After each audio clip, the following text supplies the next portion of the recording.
में श्वेताश्वेतर उपनिषद में एक बात आई कि ये जो सृष्टि है टोटली, ये किसने बनाई समझ नहीं आता। उसका एक कारण है, यहाँ से जोड़ा उसने। हाँ, उसका एक वाह। ये कारण है कि जिसने ये बनाई उसने अलग से रच कर वो अलग बैठ नहीं गया। फिर तो ये हो जाता है ना कि ये वस्तु पड़ी और ये व्यक्ति है, ये कुम्हार का बर्तन है और ये कुम्हार है। उसने ये मटका बना दिया तो किसका पूछेंगे, किसका मटका है भाई? इस कुम्हार का है, फलाने कुम्हार का है। तो यहाँ द्वैत आ गया सर। तो श्रोडिंगर जैसे, टी.एस. इलियट जैसे, व्हाइट हेड जैसे लोग फिर उन चीजों को अपने आगे रखते थे सर उस जमाने के। इसलिए शोपेनहावर का जो ओपन खत है और वो सब चीजें, वो फिर उनको, क्योंकि जब हम पढ़ रहे हैं इंडोलॉजिस्ट, ये इस तरीके का ये सारा उस दौर को जब हम पढ़ते हैं तो हमें भी कितना मजा आता है सर कि अंधेरा सा युग था और उसमें से फिर ये किताबें आई और फिर इसके प्रति लोगों की रुचि हुई।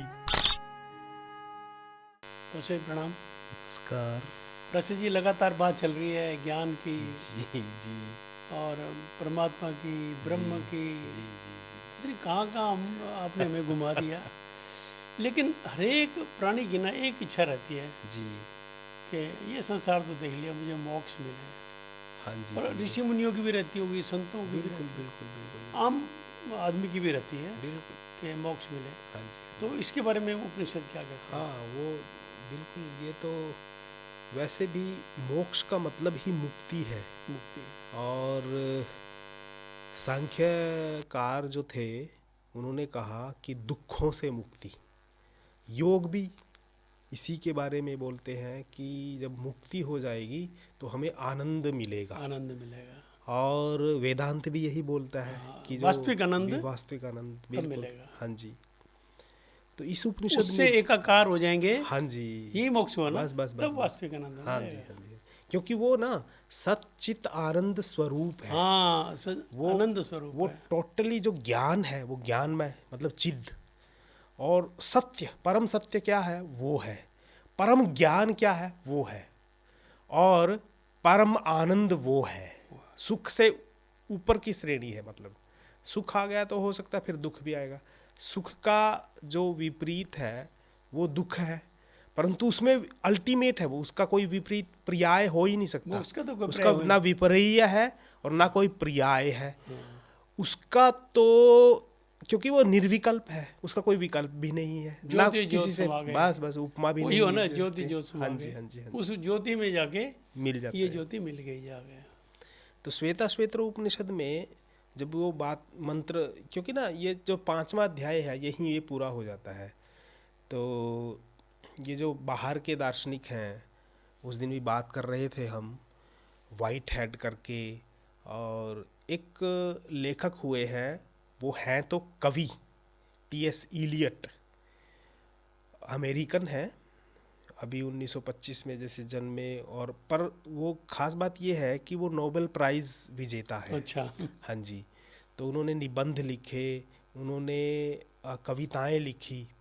तो एक कविता लिखी उन्होंने, समीक्षात्मक रूप से एक बुक लिखी और एक सिद्धांत खड़ा कर दिया। जैसे हम सब जानते हैं कि हमारे यहाँ भी भारतीयों में एक परंपरा है समीक्षा करने की, चीज़ों की, जो साहित्य है उसकी समीक्षा करने की। कितनी लोग हैं, और भरतमुनि से लेकर, और यहाँ उधर भी है लोन्जाइटिस और ये सोक्रेटस से लेकर। तो उसमें एक कड़ी टी.एस. इलियट साहब ने भी जोड़ी हुई है। उन्होंने एक बात कही थी कि जो रचनाकार है, जैसे कवि है, जब वो कविता करता है तो उस कविता में उसकी छाप दिखाई देती है, उसका इंडिविजुअल जो पर्सनैलिटी है वो हमें पता चल जाती है। तो उसका कहना है कि ये नहीं होना चाहिए। क्यों? क्योंकि ये जो इम्पर्सनल चीज़ है ना वो रखनी चाहिए। सही कविता वो है जिसमें कला वगैरह तो दिखती है, पर उसके बनाने वाले का कुछ दिखाई नहीं देता, उसकी छाप दिखाई नहीं देती, उसको कहते हैं थियरी ऑफ इम्पर्सनल, जो निर्वैयक्तिक, मेरा जो व्यक्ति है, मेरा जो व्यक्तित्व है, उसकी झांकी उसमें आनी नहीं चाहिए।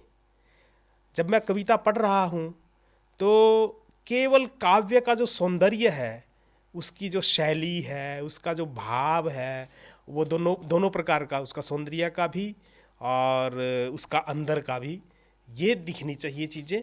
मतलब कि शब्द का भी और अर्थ का भी सौंदर्य दिखना चाहिए। जिसने रचा है उसका व्यक्तिगत कुछ नज़र नहीं आना चाहिए। तो ऐसे इसके ऊपर बड़ा बल दिया सर उसने। तो ये इस उपनिषद में, श्वेताश्वेतर उपनिषद में एक बात आई कि ये जो सृष्टि है टोटली, ये किसने बनाई समझ नहीं आता। उसका एक कारण है, यहाँ से जोड़ा उसने। हाँ, उसका एक ये कारण है कि जिसने ये बनाई उसने अलग से रच कर वो अलग बैठ नहीं गया। फिर तो ये हो जाता है ना कि ये वस्तु पड़ी और ये व्यक्ति है, ये कुम्हार का बर्तन है और ये कुम्हार है। उसने ये मटका बना दिया तो किसका पूछेंगे, किसका मटका है भाई? इस कुम्हार का है, फलाने कुम्हार का है। तो यहाँ द्वैत आ गया सर। निर्वैयक्तिकता में, यानी कि इम्पर्सनल में, वो द्वैत खत्म करने की ताकत आ जाती है। और श्वेताश्वेतर उपनिषद में क्या होता है कि उपनिषद, ये तो श्वेताश्वेतर उपनिषद तो हम बोल रहे हैं इसलिए, पर हर उपनिषद की एक सिद्धांत है कि वो जो क्रिएटर है वो इस क्रिएशन का मालिक है, परंतु वो अलग नहीं है, उसी का ही उसने अपना रूप ले लिया। और जो इस बात को समझता है उसका नाम मोक्ष है। अच्छा। ज्ञानात विना न मुक्ति ही, ये ज्ञान जिसको आ गया उसका नाम मोक्ष। मतलब उसको ये आनंद, उसको ये लगेगा कि मैं तो अलग है ही नहीं।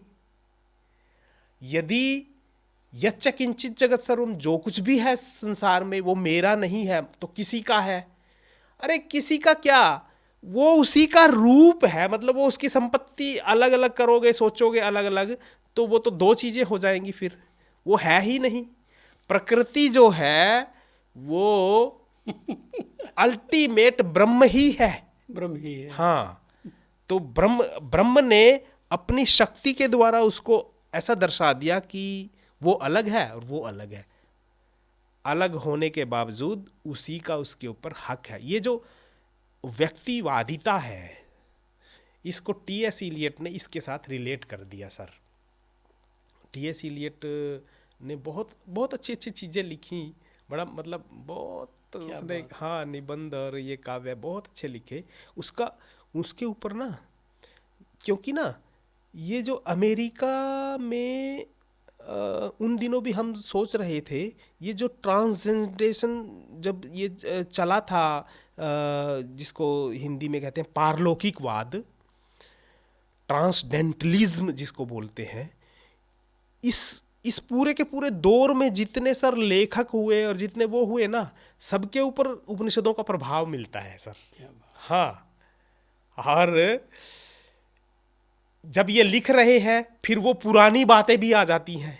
जैसे हम उस दिन सोच रहे थे श्रोडिंगर की बात, एक दिन शायद अभी एपिसोड में किसी में, तो उसने जो ये 1784 में एशियाटिक सोसाइटी जोन्स ने शुरू की थी सर, तो शकुंतला और हितोपदेश, और फिर बाद में वारेन हेस्टिंग्स आए, उसने विल्किंस को बुलाकर वो अनुवाद करवाया गीता का। तो वो सारी बातें उसके ध्यान में आई कि कमाल है, हमारे पाश्चात्य लोगों ने भी बड़ी रुचि लेकर इन पौर्वात्य किताबों के ऊपर काफ़ी कुछ रुचि ली और लिखा उसके ऊपर। तो श्रोडिंगर जैसे, टी.एस. इलियट जैसे, व्हाइट हेड जैसे लोग फिर उन चीज़ों को अपने आगे रखते थे सर उस जमाने के। इसलिए शोपेनहावर का जो ओपन खत है और वो सब चीज़ें, वो फिर उनको, क्योंकि जब हम पढ़ रहे हैं इंडोलॉजिस्ट, ये इस तरीके का ये सारा उस दौर को जब हम पढ़ते हैं तो हमें भी कितना मज़ा आता है सर, कि अंधेरा सा युग था और उसमें से फिर ये किताबें आई और फिर इसके प्रति लोगों की रुचि हुई। क्या हमारे ही ऋषियों के द्वारा रचाए गए उपनिषद उन लोगों को अच्छे लगे। तो इस बात पे बड़ा मतलब आनंद आता है, मजा आता ये है। एक्चुअली यूनिवर्सल ट्रूथ है। हाँ जी, साउथ में रहे, ईस्ट में रहे, वेस्ट में रहे, कहीं भी रहे, यूनिवर्सल ट्रूथ है। You will have to accept it, बिल्कुल यू बिल्कुल। Can not deny. हाँ आप इसे भाग नहीं सकते। बिल्कुल बिल्कुल सही बात है। जो डीप, हाँ थोड़ा सा ये है कि मेहनत करके डीपली जाना पड़ेगा, तब यूनिवर्सल ट्रूथ को आप समझ सकोगे। हाँ, मतलब तब समझ सको। हाँ ये जब से प्रचय जी आप मोक्ष की और एकाकार होने की बात कर रहे हो ना, एक नाम मेरे जहन में आ रहा है, पता नहीं मैं ठीक हूँ या गलत हूँ, आप उसको ठीक करना। जी जी जी। मीरा जी हाँ जी हाँ जी हाँ जी को जब मेवाड़ से लोग लेने हाँ गए, जी हाँ जी हाँ जी। तो उसने कहा कि ठीक है मैं चल पड़ती हूँ, मैं एक बारी पूछ आऊँ भगवान से, मैं एक बारी पूछ लूँ। जी तो मंदिर में ही कि तो कहते बाहर ही नहीं आई हो। हाँ तो यही मोक्ष है, बिल्कुल बिल्कुल। यही ज्योति में ज्योत मिल गई जाके, बिल्कुल यही बिल्कुल बिल्कुल। मतलब इसी को हम ये उपनिषद के माध्यम से हाँ जी सो मेनी वर्ड्स में एक्सप्लेन कर रहे हैं। जी जी जी जो जी। मीरा की उससे नजर आया, हाँ बिल्कुल। कहते वो गई भगवान से मैं पूछूं, ये बोल के गई, हाँ और उसी में एकाकार हो गई, मूर्ति में। एकाकार हो गई। बस, मिली नहीं। बस। ऐसी सीता माता हाँ जी हाँ जी बिल्कुल। वो धरती में समा गई, समा गई बिल्कुल। उसी में से कहती मैं तो इसी की पुत्री हूँ, इसी में से निकली थी, बस उसी उसी में में समा आ गई। तो ये सारे हाँ, ठीक, उसी के बिल्कुल ये बिल्कुल, मतलब उसी से मेल खाता है। बिल्कुल उसी मेरे से मन में relate चल रहा था होते हैं। काफी देर से, मैंने कभी आप जैसे बिल्कुल ज्ञानी सर, आदमियों से नहीं, मिलने नहीं का होता। सौभाग्य मिला है, बिल्कुल सर, सर, तो क्यों बिल्कुल। ना लाभ उठाया जाए। बिल्कुल। ये आता है ना इसमें वेदांत में जो अंतिम अध्याय है ब्रह्मसूत्र का, उसमें एक अपनी भाषा में कहें, उन सूत्रों की व्याख्या अपनी भाषा में कहें कि जब मनुष्य को ये एक दिन हमने सोची थी ना कि सेल्फ रियलाइजेशन हो जाता है कि मैं कौन हूँ, हु एम आई। क्या मैं अरुण हूँ? आप सोचेंगे क्या मैं सिंगला हूँ? थोड़ा और गहरा जाएंगे, क्या मैं हाथ हूँ? क्या मैं आँख हूँ? क्या मैं सभी इंद्रियों के बारे में सोचते फिर अल्टीमेट जो चेतना है शरीर की, कॉन्शियस जो है, क्या मैं मन हूँ? फिर आगे बढ़ेंगे और फिर क्या मैं बुद्धि हूँ? क्या मैं फिर अव्यक्त तत्व हूँ? जो इनका भी सूक्ष्म दृष्टि से देखें, इसका भी और कारण जो होगा व्यक्त। फिर धीरे धीरे ये बात आ जाएगी कि मैं व्यक्त भी क्या, जो अव्यक्त है वही मैं हूँ। तो फिर अहम ब्रह्मास्मि, ये जो आ गया तो समझो मोक्ष मिल गया। तो वो दो बातों में होता है, एक तो निराकार, क्योंकि वो निर्गुण है, निराकार है, पर वही सगुण और साकार भी है। तो जब सगुण की बात आएगी, उसकी माया वो हाँ, जाने। रामानुज और वल्लभाचार्य जैसे की जो फिलॉसफी है, उसमें मीरा जी का मूर्ति के साथ का जो एकाकार होना है, वो वहाँ वो उसकी मुक्ति है। और जब दत्तात्रेय, जब अवधूत जो लोग हैं, जब वो समाधि अवस्था में बैठते हैं और निर्विकल्प में ज्ञान उनको मिल जाता है कि वही मैं हूँ, अहम ब्रह्मास्मि, वो उनका मोक्ष है। तो दोनों, सगुण में भी और निर्गुण में भी, दोनों में ये सर चलता है। बिल्कुल सही आपने कहा है सर। आज की वार्ता बहुत जी रुचिकर रही। हाँ, ये 5वां अध्याय पूरा हो गया। 5वां अध्याय भी आज हाँ हमारा पूरा संपूर्ण हो गया। हाँ जी। सर आपका बहुत बहुत धन्यवाद।